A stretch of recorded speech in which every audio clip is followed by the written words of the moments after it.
Nou vriende, goeiemôre. Ons is die Here nog dankbaar dat hy vir ons deur nog 'n naweek gedra het. Ons vertrou dat u hierdie naweek so 'n bietjie kon gerus het, u kragtig kon herwin het, ook vir die nuwe week wat voorlê, en die gebed van my hart is dat die Here vir u baie ryklik sal seën terwyl die Here u gebruik in sy diens en tot sy eer ook in hierdie dag en in hierdie week wat voorlê. Nou, ons is tans besig met die gedagte van Bybelse optrede in tye van krisisse. Nou, ons het al 'n hele klompie boodskappe hanteer oor die bepaalde saak, vir u gesê, krisisse is nie as die krisis kom nie, maar wanneer die krisis kom, want krisisse kom oor almal se lewe, gered en ongered. Ons as kinders van die Here moet anders te optree as die ongeredde, en daarom is dit belangrik om 'n regte teologie te hê van wie God is. En ons het begin praat Vrydag oor die gedagte van dat God, die God van die Bybel, is 'n soewereine God. Ons het vir daar gelees uit Psalm 103 vers 19, Psalm 115 vers 2, Prediker 7 vers 14, Klaagliedere 3:37, Efesiërs 1 vers 10 en 11, en so kan ons nog menigte ander verse vir u gelees het. Ons het bietjie gekyk Vrydag na die gedagte dat die Here soewerein oor siekte en gestrem het, en ons het vir u gelees daar uit Eksodus 4 vers 10. Kom ons kyk verder. Die Here is ook in beheer, vriende. Hy is soewerein oor verwoestende ongeregtigheid. Onthou wat die Bybel ons leer oor die lewe van Josef. Onthou jy Josef, die gunsteling seun van sy pa Jakob. Nou, hy het nie gevra om gunsteling te wees nie. Sy pa het hom basies lief gehad, meer as al die ander seuns. Sy pa het vir hom hierdie pragtige jas gegee, en ewe skielik het sy broers teen hom begin draai. En Josef word verkoop as 'n slaaf. En die Bybel sê vir ons, hy word daar by Potifar se huis gebring, en hy werk daar, en hy doen sy werk so goed dat Potifar hom aanstel oor sy hele huis. Potifar se vrou is oorig. Sy kan haarself nie inhou nie. Sy probeer Josef verlei, en sy probeer met hom gemeenskap hê. Josef vlug weg, en hy beland in die tronk oor sy reinheid van hart, oor sy lewe wat hy voor God rein wil leef. Daar vergeet hulle hom amper in die tronk, totdat hierdie droom van Farao uitgelê moes word. Die Bybel leer vir ons, na al die jare van bitter hartseer en pyn en 1001 vrae wat Josef gehad het, en weg van sy pa, weg van sy broers, weg van sy familie, en hoe ons kan agterkom dat hy hulle geweldig gemis het en getreur het oor hulle, was die dag toe hulle hom gesien het, toe daar hongersnood was in die land Kanaan, en hulle Egipte toe gekom het om kos te vra. Toe Josef hulle sien, het hy bitterlik geween.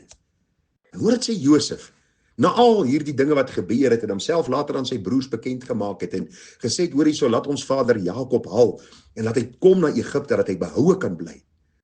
Kom sy broers, en sy broers sê vir hom, Josef, maar hoor hierso, ons vader het gevra dat jy ons asseblief sal spaar, en asseblief moet ons nie doodmaak nie. En Josef sê vir hulle, luister, is ek in die plek van God? Hoor hoe antwoord hy? Ook hierdie ongeregtigheid, waarin hy eintlik blootgestel was, die feit dat hy verkoop was as 'n slaaf, onskuldig in ons terme, na Egipte gegaan het, sê Josef. Maar Josef het hulle geantwoord, moenie bevrees wees nie, want is ek in die plek van God? Want julle het wel kwaad teen my bedink, maar God het dit ten goeie bedink, om te doen soos dit vandag is, om 'n groot volk in die lewe te hou. Luister, wie het Josef verkoop na Egipte land? Sy broers, ja. Wie het hom later vals beskuldig? Potifar se vrou, dit is so. Wie het hom in die tronk laat gooi? Potifar. Daar het Josef in die tronk gebly. So met ander woorde, daar was verskillende rolspelers en verskillende mense betrokke by Josef se hartseer en hierdie ongeregtigheid wat na sy kant toe gekom het. Maar Josef sê, luister, terwyl julle die rolspelers was God bo alles in beheer. Niks te hom kan betrap nie. Omdat hy die begin van die einde aankondig, het hy alles presies ten goeie laat meewerk om my te vorm, om julle in die lewe te hou, en geloof sy die naam van die Here. Jy sien, dit is nie toeval wat hier plaasgevind nie. Josef sê baie duidelik, julle het wel kwaad in my bedink, maar God het dit ten goeie gedink, om te doen soos dit vandag is. Kom ons kyk na die volgende ding waaroor die Here soewerein is. Finansiële en familietragedies. Die Bybel leer vir ons in Job 1 vers 20, dat nadat Job se 10 kinders gesterf het, al sy aardse goed gesteel is, geroof is, sy diensknegte doodgemaak is, het Job nie bloedlynvloeke probeer breek nie, hy het nie in rebellie opgestaan teenoor die Here nie. Vriende, hy het nie een of ander snaakse ding gedoen, soos mense vandag wil doen en antwoorde wil gee, wat eintlik baie keer sinneloos is nie. Die Bybel sê toe staan Job op en skeer sy mantel en hy het sy hoof geskeer en aanbidding op die grond geval en gesê, naak het ek uit my moeder se skoot gekom en naak sal ek daarheen terugkeer. Die Here het gegee, die Here het my 10 kinders gegee, die Here het vir my die kleinvee gegee, die kamele en al hierdie dinge gegee en die Here het dit toe weer geneem. Die naam van die Here is sy geloof. Luister, ek het naak in hierdie wêreld ingekom. Ek was by die geboorte van al 3 my seuns. Hulle het met niks ingekom nie. Die naaste wat hulle gehad het, wat hulle eie was vir 'n tydjie, was hulle naalstring en hulle het hom verloor. Die punt van die saak is, hulle het niks in die wêreld ingebring nie. Ek het niks ingebring nie. U het niks ingebring nie. Elon Musk het niks ingebring nie. Bill Clinton het niks ingebring nie. Die Bybel sê vir ons baie duidelik, vriende, nie een van ons. Donald Trump, noem hulle, al die ryk mense van die wêreld het niks in hierdie wêreld ingebring nie, en as hulle sterf, vat hulle niks saam nie. Want u sien, God laat baie keer toe dat ons baie bymekaar maak, en die Here laat toe dat ons baie keer hierdie baie verloor, en dat ons deur dit by die Here uitkom. Baie keer is rykdom vir ons oordeel. Dink aan die ryk jongman, dit het tot sy oordeel en ondergang gedien. En dank die Here dat as ons baie het en ons besittings is oorvloedig, dank die Here dat daar baie is wat ek ken vandag, wat eer bring aan die Here en nie so verkleef is aan hulle tydelike dat hulle God sal verloon as hulle dit verloor nie. Maar die hartseer is, baie het hom al verloon wanneer hy die tydelike wegneem. En dis presies, vriende, omdat hulle teologie nie reg is nie. Hulle verstaan van God is presies dieselfde as die deursnee voorspoedsteologie kerk. Dat God my wil ryk maak en God wil my voorspoedig maak en hy wil my gelukkig maak en hy wil my gesond maak. Dis 'n afgod. Bely hom, laat staan hom en kom by die God van die Bybel uit. Die een wat ook in beheer is van finansiële en familie tragedies. Jou kind en my kind is vir ons geleen. Ons kleinkinders is vir ons geleen. En hoe hartseer dit ook gewees het toe Job alles verloor het. Hy het sy mantel geskeer, hy het sy hoof geskeer, hy het aan aanbidding op die grond geval. Al breek dit baie keer ons harte wanneer ons hierdie goed sien gebeur. Dan moet ons by die punt uitkom om te sê, Here God, heel my gebroke hart. En die feit en weet dat ek ook weet dat u seun, u enige gebore seun gestuur het om te sterf aan 'n kruis, sodat ek gered kan word, sodat ek deur u krag, deur die lyding kan gaan en ander kant soos goud tevoorskyn kan kom. Luister vriende, die Here is ook in beheer van die dood. Luister, die duiwel kan niemand doodmaak nie. Die Bybel sê hy 'n mensemoordenaar, as hy toestemming gehad het om te doen wat hy wou, het niemand op aarde geleef op hierdie oomblik nie. Die Bybel sê vir ons, God is in beheer van dood. Genesis 2 vers 16. En die Here God het aan die mens bevel gegee en gesê, van al die bome van die tuin mag jy vry eet, maar van die boom van kennis van goed en kwaad, daarvan mag jy nie eet nie, want die dag as jy daarvan eet, sal jy sekerlik sterwe. God wat vir hulle lewe gegee het, sê ek neem jou lewe van jou weg. Op die bepaalde dag, op die bepaalde uur, op die bepaalde oomblik, soos ek bepaal en beskik, neem ek dit weg, want ek het dit vir jou gegee. Prediker 3 vers 1 sê, alles te bepaalde uur, en vir elke saak onder die hemel is daar 'n tyd. 'n Tyd om gebore te word, 'n tyd om te sterwe. En daarom kan ons met groot vrymoedigheid sê, dat God ook in beheer is van dood. Daar is niemand wat iemand se lewe kan wegneem, as God dit nie bepaal en beskik nie. En een prediker het dit baie mooi gesê, elke kind van God is onsterflik tot God die bepaalde plan met hulle lewe afgehandel het. Ek wil so ver gaan om te sê, elke mens is onsterflik. Tot die Here die lyn in die sand trek en sê, vandag sal jou laaste dag op hierdie aarde wees. Geen dokter gaan jou deurhaal nie, geen masjiene gaan jou deurhaal nie. Die dag as God bepaal, dis die dag waarop jy sal sterwe, dan sal dit gebeur.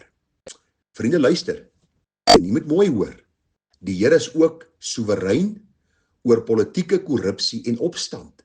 Luister, hy is nooit die initieerder van hierdie dinge nie. God het geen kwaad in hom nie, hy is 'n heilige God, maar hy is soewerein daaroor.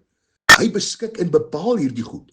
En hoor wat gebeur in Handelinge 2 vers 22. Jy sal onthou, nadat Jesus gekruisig is en opgestaan het, het die 120 in die bovertrek vergader, die Heilige Gees het uitgestort, Petrus is nou besig met sy eerste boodskap, en hoor wat sê hy aan die Israeliete, die Jode, hy sê Israeliete, luister na hierdie woorde, Jesus die Nasarener, 'n man deur God vir julle aangewys met kragte en wonders en tekens, wat deur hom onder julle gedoen het, soos julle ook self weet. Met ander woorde, Petrus vat hulle terug na hierdie Here Jesus wat gesterf het, wat nou opgestaan het.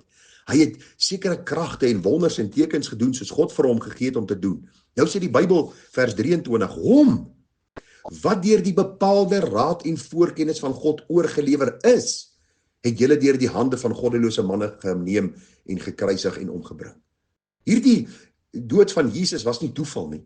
Dit was nie die duiwel wat hom doodgemaak het nie. Dit was nie noodwendig hierdie Romeinse soldate nie. Die Bybel sê vir ons dat deur God se bepaalde raad en voorkennis op die oomblik wat God dit bepaal het, het die Godmens Jesus Christus uitgeroep, dit is volbring, en hy het die lewe gegee. Of hy die asem uitgeblaas en sy lewe aan die kruis gegee. Daarom moet u onthou ook dat al hierdie goed het meegewerk, en ek het vir u gesê aan die begin, dat ook dit wat in die Midde-Ooste aan die gang is, ons moet weet, dat die Here in beheer is daar, en dat alles ook volgens sy finale raadsplan sal uitwerk. Ons glo dat die boek Openbaring vir ons wys op die eindtye. En vriende, die laaste hoofstuk in die boek Openbaring, die laaste bladsy sê vir ons, kyk, ek maak alles nuut. Kyk, ek kom gou en my loon is by my om elkeen te vergeld soos sy werk sal wees. Daarom pleit ek by u, dat u sal sien, daar's niks toevallig op aarde wat gebeur nie.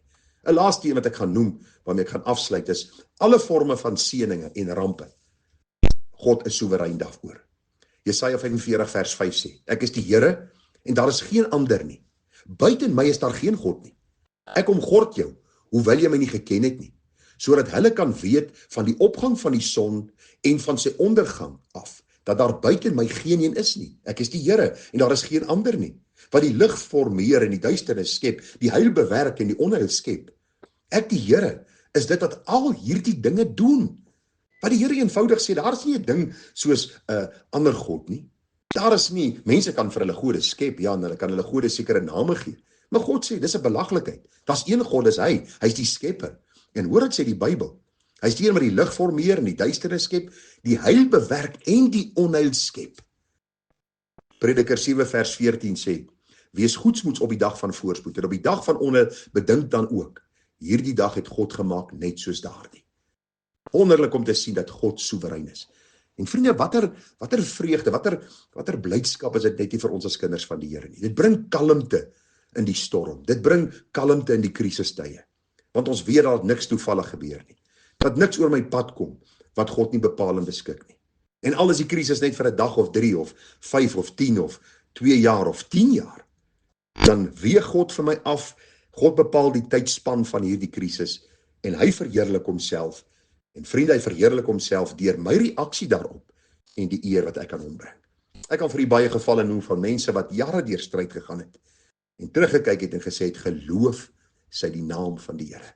Ek onthou een geval waar ek 'n oom gaan sien het, wat aan kanker ly, toe ek in een van my gemeentes was, en ek kom in die huis en hy sit daar in die hoek van die sitkamer op sy stoel, besig om te sterf aan kanker, en hy sê vir my, Donie Gerard, ek dank die Here, dat ek die een is wat deur hierdie lyding gegaan het.